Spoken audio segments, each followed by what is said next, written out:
The youth pastor of an Indianapolis church and his pregnant wife were among the 3 dead in this weekend's bus crash, a church leader said Sunday. Youth pastor Chad Phelps and his wife, Courtney Phelps, were expecting their second child next month, Colonial Hills Baptist Church deacon Jeff Leffew said at a news conference.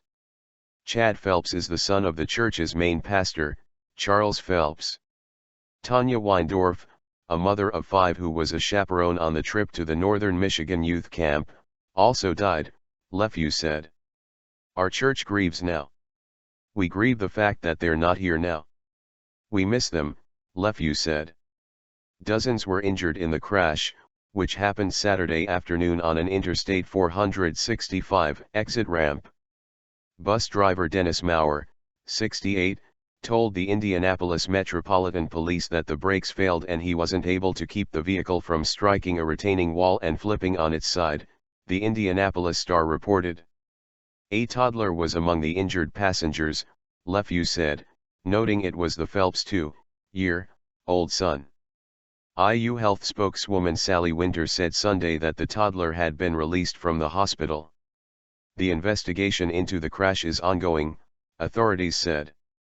The bus was nearly finished with a 365-mile journey, overturning just a mile from the church, where parents were waiting to pick up their children after a week-long camp filled with prayer, zip lines and basketball.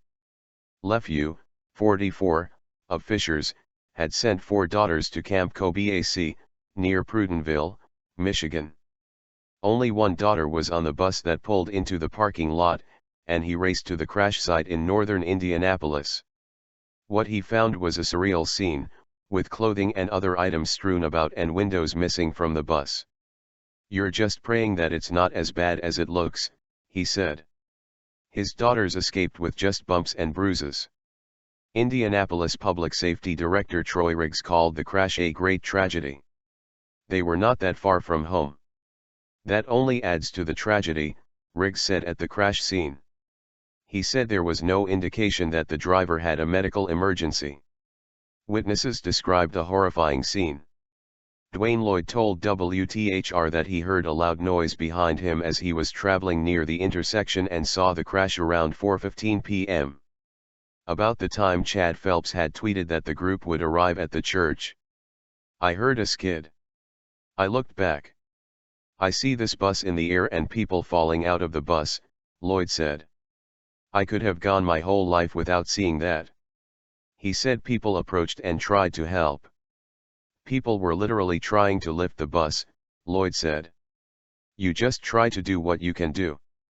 Sasha Sample, 28, told the Indianapolis Star some victims were lying in the road, while others were able to limp to the side. Everybody had boils and scrapes on them, she said. People were trying to climb from under the bus. Sample, a nurse, said she borrowed a belt to make a tourniquet for the bus driver's arm but wasn't able to help the man next to him, who was already dead. I couldn't do anything for him, Sample said.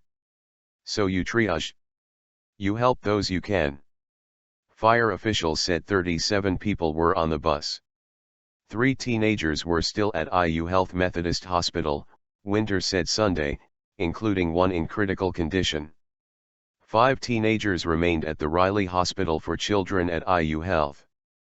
Many of the patients had head, arm and leg injuries, fire officials said.